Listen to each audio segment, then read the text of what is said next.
اگر ظاہری طور پر کسی خاندان کی بات کرنا چاہو تو عرب میں جو سب سے بڑا خاندان تھا اللہ نے اس میں مجھے پیدا فرمایا. سبحان اللہ. میں عبد المطلب کا بیٹا ہوں. سبحان اللہ. اسی طرح آپ صلی اللہ علیہ وسلم کے سامنے اشعار صحابہ اکرام پڑھتے تھے، آپ خوش ہوتے تھے. بلکہ بخاری کی حدیث ہے کہ اب دیکھیں ہر بندے کا ایک اپنا کام ہے، ایک تلوار چلا رہا ہے اور دوسرا کلام سے جذبہ پیدا کر رہا ہے. سبحان اللہ. تو آپ حضرت حسان سے فرماتے تھے کہ اللہ روح القدس کے ذریعے تمہاری مدد فرمائے. اللہ اللہ اللہ. روح القدس سے مراد کچھ بھی علماء کے نزدیک اختلاف ہے اس میں، لیکن روح القدس کی جس کو مدد مل جائے اس کا کلام جا کے دلوں پہ اثر کرتا ہے. واہ واہ واہ. تو آپ فرماتے تھے حسان جس طرح باقیوں کے تیر جا کے دشمن کو لگتے ہیں اس طرح تیرے شعر مشرکوں کے سینے پہ لگتے سبحان ہیں. اللہ. سبحان تو حضرت حسان بن ثابت کو آپ فرماتے تھے کہ اللہ روح القدس کے ذریعے اس کی مدد فرما. کیا کہنے حضور. بلکہ مسلم کی ایک اور حدیث ہے، حضرت عامر بن الاقوا ایک صحابی ہیں، جی جی. تو ایک میدان جنگ میں رخصت کرنے کے لیے سرکار نے جب ان کو رخصت کیا تو سرکار نے فرمایا اللہ تجھ پہ رحم فرمائے. تو صحابہ کرام یہ سمجھ جاتے تھے کہ آپ رخصت کے وقت جس کو یہ فرمائیں کہ اللہ تجھ پہ رحم فرمائے کہ وہ واپس نہیں آئے گا، شہید ہو جائے گا. اللہ اکبر. آپ کے ان الفاظ سے وہ سمجھ جاتے تھے کہ آپ ان کو جو رحم کی دعا دے رہے ہیں تو یہ بندہ شہید ہو جائے گا. اللہ. تو جب آپ ان کو یہ فرمانے لگے تو حضرت عمر نے عرض کی یا رسول اللہ آپ کچھ دن ان کو رہنے دیں. اللہ اکبر. یہ سفر کے اندر جب شعر پڑھتے ہیں تو ہمارا حوصلہ بڑھتا ہے، سبحان اللہ. ہمارا وقت اچھا گزر جاتا ہے. سبحان اللہ. سبحان اور امام نسائی رحمۃ اللہ علیہ نے یہ حدیث پاک لکھی ہے کہ ایک صحابی تھے، شرید ان کا نام تھا. جی. تو وہ نبی پاک علیہ الصلوۃ والسلام کے ساتھ سواری پہ سرکار کے ساتھ بیٹھے ایک سواری پہ، اور سرکار نے فرمایا کوئی شعر سناؤ. تو انہوں نے عرب کے ایک شاعر کے 100 شعر گن کر سنائے. اللہ اکبر. سنن کبریٰ نسائی کے اندر یہ روایت ہے. اللہ. تو حضور نے فرمایا کہ اگر یہ ہمارے دور کو پا لیتا تو ہدایت کو پا لیتا. سبحان اللہ. سبحان اللہ. یعنی اس بندے کے اشعار سے آپ نے اس کی حقیقت پسندی کو جانچ لیا اور بھانپ لیا. واہ. اسی طرح نبی پاک علیہ الصلوۃ والسلام متعدد مقامات پر بے شک. آپ صلی اللہ علیہ وسلم نے اشعار کو پسند فرمایا. اور بخاری کی حدیث ہے آپ فرماتے ہیں کہ اصدق کلمۃ ما قالها لبید الشاعر. فرمایا کہ شاعروں میں سے کسی شاعر نے جو سب سے سچی بات کی ہے نا وہ لبید کا شعر ہے. ہاں ہاں ہاں. آپ فرماتے تھے اس نے کہا الا کل شیء ما خل اللہ باطل، واہ واہ واہ. الا کل شیء ما خل اللہ باطل، کہ اللہ کے علاوہ کائنات میں جو کچھ ہے یہ باطل ہے. اللہ اکبر. یعنی وجود حقیقی اسی کا ہے، بے شک. باقی سب عکس ہیں اور زلال ہیں. بظاہر آپ دیکھیں تو یہ چونکہ اہل علم اس کو سنیں گے بے شک. تو یہ قرآن پاک میں ہے کہ سبحانک ما خلقت ھذا باطلا، اللہ نے اس کائنات کو باطل پیدا نہیں کیا. بے شک.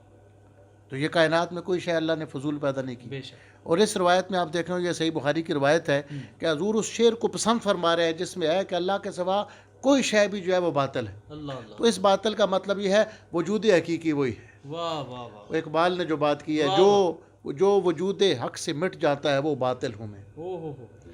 کہ جب حق ظاہر ہو جائے تو جس طرح سورج کی روشنی جب ظاہر ہو تو ستارے موجود ہوتے ہیں، روشنی موجود ہوتی ہے لیکن ظاہر نہیں ہوتی. بے شک. تو اللہ کو آپ نے فرمایا کہ کسی شاعر نے جو سب سے جو اچھی بات کی ہے شاعروں میں سے وہ لبید کا شعر ہے الا کل شیء ما خل اللہ باطل. اور دوسرا مصرع اس کا وہ حدیث میں تو نہیں ہے لیکن دوسرا اس کا مصرع یہ تھا وَكُلُّ نَعِيمٍ لَا مَحَالَةَ زَائِلُ. اور جتنی نعمتیں ہیں انہوں نے چلا جانا ہے، دنیا کی کسی دولت نے ہمیشہ نہیں رہنا، ایک اللہ کی ذات ہمیشہ رہنے والی. سبحان اللہ. پھر آپ نبی پاک علیہ الصلوۃ والسلام کے تربیت یافتگان میں سے مولا کائنات سیدنا علی مرتضیٰ کرم اللہ وجہ الکریم کا ایک شعر مجھے بسم اللہ بڑا پسند ہے. آپ کا ایک 4 مصرے ہیں. اور حضرت خواجہ قمر الدین سیالوی رحمۃ اللہ علیہ شیخ الاسلام آپ نے اپنی والدہ ماجدہ کے کفن پہ یہ اشعار لکھوائے تھے. ماشاء اللہ ماشاء اللہ. تو میں نے یہ انوار قمریہ میں پڑھا تھا. تو گزشتہ سال ہم جب عراق میں حاضر ہوئے تو حضرت سلمان فارسی رضی اللہ تعالیٰ عنہ کے مزار مبارک کے سامنے جو حالات لکھے ہوئے تھے ان میں یہ تھا کہ سلمان فارسی رضی اللہ تعالیٰ عنہ نے فرمایا تھا کہ میرے کفن پر بھی یہ شعر لکھے جائیں.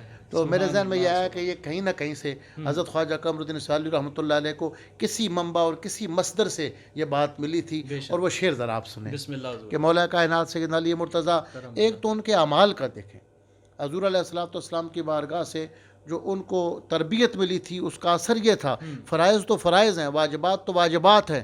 حضور نے کچھ کلمات ان کو سکھائے تھے پڑھنے کے لیے، لا الہ الا اللہ الحلیم الکریم، لا الہ الا اللہ العلی العظیم، سبحان اللہ رب السماوات السبع و رب العرش العظیم والحمد للہ رب العالمین۔ فرمایا علی یہ ایسے کلمات ہیں، یہ پڑھو گے تو تمہاری بخشش ہو جائے گی اگرچہ تم پہلے بھی بخشے ہوئے ہو۔ اللہ اکبر۔ اس کا مطلب ہے کہ جو پہلے بخشا ہوا ہو اس کو مزید بخشش کی ضرورت ہے۔ اللہ اللہ اللہ۔ تو آپ نے یہ کلمات سکھائے، اور آپ نے اسی طرح سبحان اللہ، الحمدللہ، لا الہ الا اللہ، اللہ اکبر یہ کلمات سکھائے۔ تو مولا کائنات فرماتے تھے کہ جب سے حضور نے مجھے یہ سکھائے زندگی میں مجھ سے یہ کلمات نہیں چھوٹے۔ اللہ اکبر۔ لیکن اتنے عمل کے باوجود جو بھروسہ ہے وہ اللہ کے فضل پہ ہے۔ سبحان اللہ۔ تو آپ کا شعر ہے، قدم تو علی الکریم بغیر زاد من الحسنات والقلب السلیم وحمل الزاد یقبح کل شیء اذا کان القدوم علی الکریم۔ سبحان اللہ۔ اس کا مفہوم یہ ہے کہ میں ایک کریم کے پاس جا رہا ہوں، میں ایک کریم ذات۔ اب یہاں ایک بات بڑی نازک سی ہے کہ علماء کے نزدیک اللہ کو سخی کہنا جائز نہیں۔ کریم کا ترجمہ ویسے سخی ہوتا ہے، جی جی جی۔ لیکن اب اللہ کے لیے سخی کا لفظ استعمال نہیں کرتے، اس لیے مشکل یہ پیش آتی ہے اب کریم کا ترجمہ کریم ہی کیا جا سکتا ہے۔ واہ واہ واہ واہ، سبحان اللہ۔ بعض بزرگ تو یہ کہتے ہیں کہ اللہ اپنے کلام کا ترجمہ بھی خود ہی کرے، سبحان اللہ سبحان۔ تو ہم وہ قریب مفہوم بیان کر دیتے، کیونکہ سخی وہ ہوتا ہے جو خود بھی خوب کھاتا ہے دوسروں کو بھی کھلاتا ہے، اور اللہ وہ ہے وہ کھلاتا تو ہے لیکن کھانے سے پاک۔ اللہ اکبر۔ اللہ کھاتا نہیں ہے، اللہ اکبر۔ پیتا نہیں ہے، اس لیے اللہ کو سخی نہیں کریم ہی کہتے ہیں۔ تو مولا کائنات فرماتے ہیں کہ قدم تو علی الکریم بغیر زاد، کہ میں بغیر زاد سفر کے، میرے پاس کچھ بھی نہیں ہے، میں خالی ہاتھ ایک کریم کے دربار میں جا رہا ہوں۔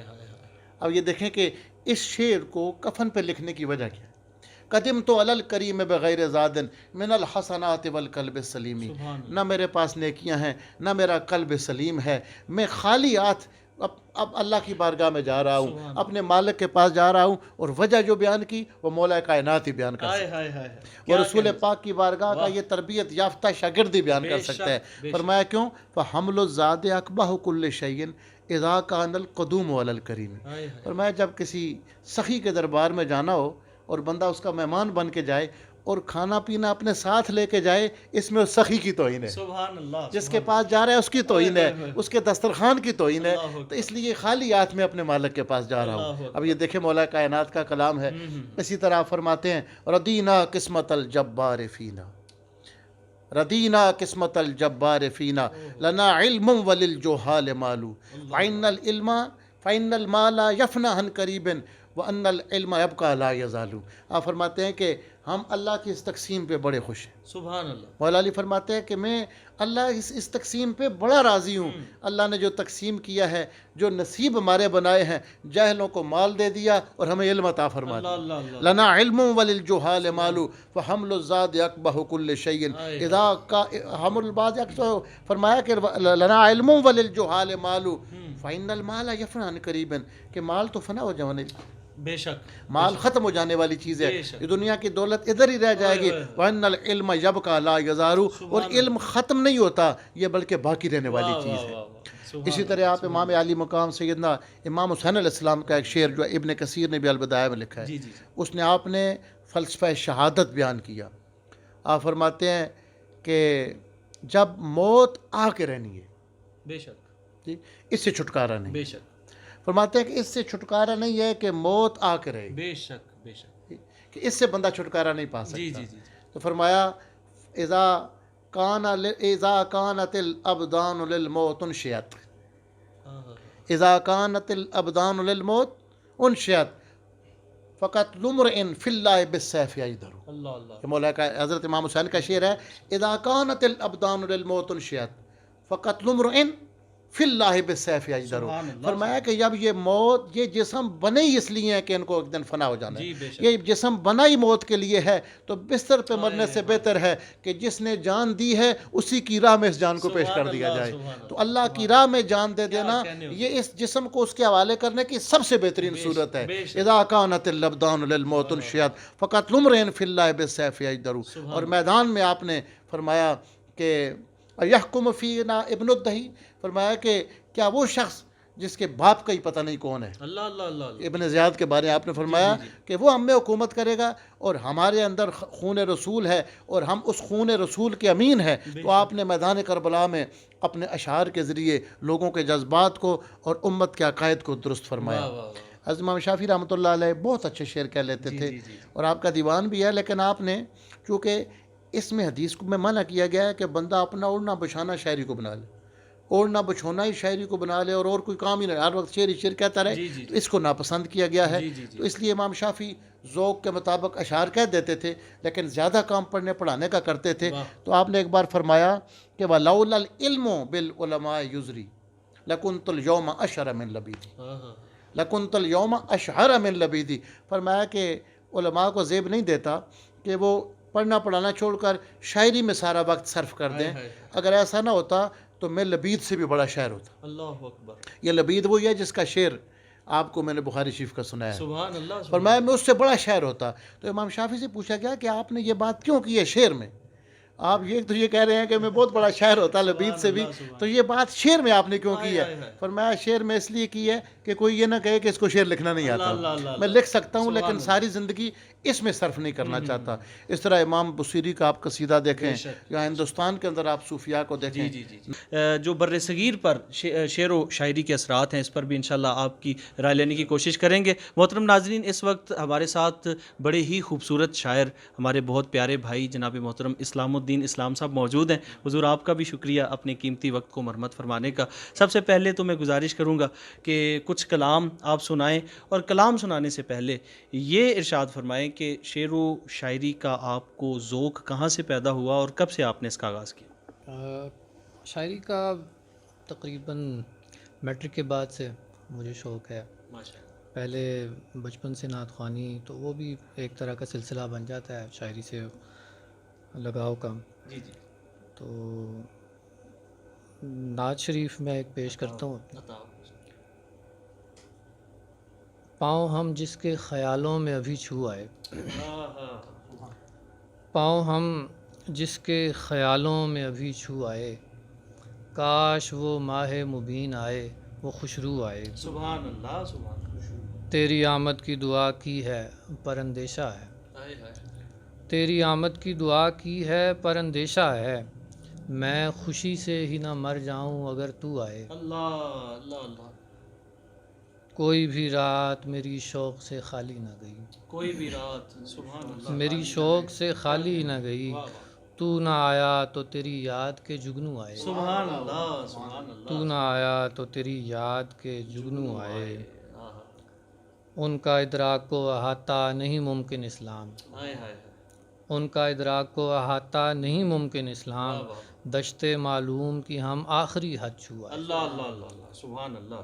ماشاء اللہ، اسلام الدین اسلام صاحب نے محترم ناظرین بہت خوبصورت کلام اور نعتیہ کلام ہماری سماعتوں کی نظر کیا۔